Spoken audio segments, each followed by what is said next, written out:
Hello बच्चों, welcome to the lip lab. आज हम पढ़ेंगे इंग्लिश का chapter number 1 of class 7th, the day the river spoke. ठीक है, इसकी मैं शॉर्ट समरी बता देती हूँ। तो कहानी शुरू होती है एक लड़की से जिसका नाम है जानवी। जानवी की आंख से आंसू टपकता है रिवर में, और उसके बाद उसे एक आवाज सुनाई देती है। वहां पे एक किंगफिशर था, एक लिजर्ड थी, एक छिपकली थी जो सूरज की रोशनी में बैठी हुई थी, धूप ले रही थी। जैसे ही जानवी को आवाज सुनाई देती है, जानवी बहुत ज्यादा परेशान हो जाती है और वो इधर उधर देखने लगती है। वो देखती है कि यहाँ पे तो कोई है ही नहीं, फिर आवाज कौन लगा रहा है। इतनी देर में उसे फिर से आवाज सुनाई देती है, और जो रिवर थी उसे कहती है कि तुम्हें रोना नहीं चाहिए और तुम्हें डरना नहीं चाहिए, घबराना नहीं चाहिए। मैं तुम्हें रोज देखती हूँ, तुम रोज आती हो यहाँ पे और हमेशा देखने आती हो मुझे, ऑलमोस्ट एवरी डे। तुम हर रोज मुझे देखने आती हो। जानवी पजल हो जाती है, वो इधर उधर देखने लगती है, उसे समझ नहीं आता कि आवाज कहाँ से आ रही है। उसके बाद रिवर फिर से बोलती है कि मुझे अपने बारे में बताओ, मुझे जल्दी बताओ, मुझे जाना है। कहाँ जाना है? सी में। ठीक है, समुद्र में मिलना है मुझे जाके, तो मुझे बहुत जल्दी है, तो मुझे बताओ क्या हुआ। फिर जानवी बोलती है कि वो मुझे स्कूल नहीं जाने दे रहे। मैंने अपनी मम्मी से पूछा था कि मैं स्कूल क्यों नहीं जा सकती, मीना और एटन की तरह। एटन जो है वो उसका भाई है, बड़ा भाई। उसकी मम्मी ने बोला कि तुम अभी बहुत छोटी हो, तुम बाद में जाना, मे बी नेक्स्ट ईयर। ठीक है, उस जानवी बोलती है कि जब मैं 5 साल की थी, मैंने अपनी मम्मा से पूछा कि मैं स्कूल क्यों नहीं जा सकती, तो उसकी मम्मा ने बोला कि अगले साल जाना। लेकिन आज वो 10 साल की हो गई है, पूरे 5 साल निकल गए और उसे अभी भी परमिशन नहीं मिली स्कूल जाने की। वो रिवर को बोलती है कि मुझे भी स्कूल जाना है और बाकी बच्चों की तरह पढ़ना लिखना है। उसका भाई है एटन, जिसको हम बोलते हैं एल्डर ब्रदर। उसका रियल नेम है गोपी। जानवी रिवर को बताती है कि मुझे जानना है कि ये जो मून है, ये पहाड़ों के पास से क्यों निकलता है, पहाड़ों के पीछे से क्यों निकलता है।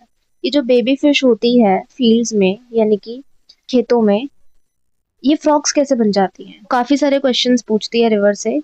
तो रिवर बोलती है जवाब में कि बस करो, इतने सारे सवाल एक साथ पूछ लिए।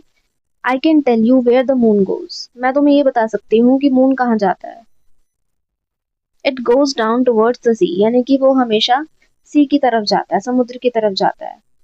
आई have seen it always takes the same way, over the mountains and down to the sea like me.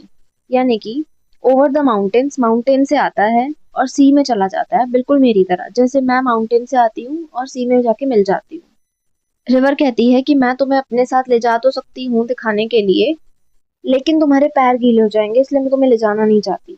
But you can do one thing. तो जानवी हैरान होती है और पूछती है कि क्या मैं इसके लिए कुछ कर सकती हूँ। तो रिवर कहती है हाँ, तुम बिल्कुल कर सकती हो। एक काम करो, स्कूल जाओ। जानवी कहती है कि नहीं, मैं नहीं जा सकती, मुझे डर लगता है। तो रिवर हंसती है और बोलती है कि तुम्हें डर लगता है, किस वजह से?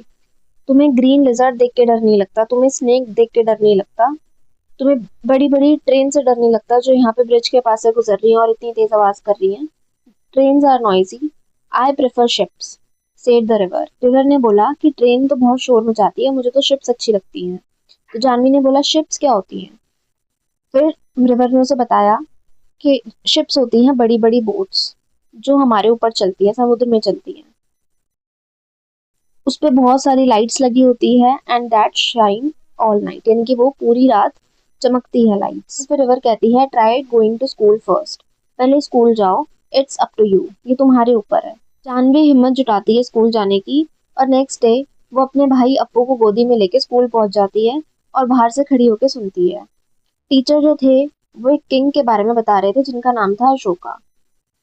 जानवी वहीं खड़ी होकर गेट पे सुन रही होती है सब कुछ। तो वैसे ही टीचर उसे देख लेते हैं और बोलते हैं where did you spring from little girl, यानी कि तुम कहाँ से आई हो। क्लास में से बच्चे बोलते हैं कि ये तो गोपी की बहन है, इसका नाम जानवी है। टीचर कहते हैं कि अगर तुम्हें भी स्कूल आने का मन करता है तो तुम टेंशन मत लो, मैं तुम्हारे पापा से बात करूंगा। नेक्स्ट डे टीचर उसके घर पे जाते हैं उसके पापा से बात करने के लिए। तो उसकी मम्मा उसको कहती हैं कि little Janvi, I shall miss you when you go to school, मुझे तुम्हारी याद आएगी जब तुम स्कूल जाओगी। और उसके पापा उसे स्कूल भेजने के लिए मान जाते हैं। जानवी अपनी मम्मा को कहती है कि when I grow up I will be a teacher. Janvi कहती है जब मैं टीचर बनूंगी तो मैं घर घर जाके सारी लड़कियों को स्कूल आने के लिए बोलूंगी। I will teach them all that I am going to learn, और मैं उन्हें सब कुछ वो पढ़ाऊंगी जो जो मैंने सीखा है। Next morning before school began to meet the river, Janvi जाती है रिवर से मिलने स्कूल से पहले और बोलती है कि आई डिड इट, मैंने कर लिया। I was scared but I did it, मुझे डर लग रहा था लेकिन फिर भी मैंने कर लिया और उन्होंने मेरे को स्कूल भेजने के लिए परमिशन दे दी है, वो लोग मुझे स्कूल भेजने के लिए मान गए हैं। अब मैं फाइनली समझ पाऊंगी, अब मैं अपना नाम लिखना सीख पाऊंगी, सम्स करने सीख पाऊंगी और मैं पता लगा पाऊंगी कि जो फिशेज हैं ये फ्रॉग्स में कैसे बदल जाती हैं। रिवर उसको कहती है come again little girl, I will tell you about ships that sail the sea. अब मैं तुम्हें बताऊंगी जब भी तुम आओगी कि समुद्र पे शिप कैसे चलती है। This is all about this chapter. बहुत शॉर्ट में समरी दे दी है so you can understand this chapter. और उसके बाद जो भी तुम्हें समझ आता है उसके बाद तुम लिख के आना एग्जाम में, ठीक है। ये जो होप सो एग्जाम में तुम as it is words use करो एंड इफ पॉसिबल इसके जो डिफिकल्ट वर्ड्स हैं वो भी याद कर लेना। वीडियो थोड़ी भी हेल्पफुल लगी हो तो प्लीज लाइक कर देना और सब्सक्राइब कर देना चैनल को। Bye bye.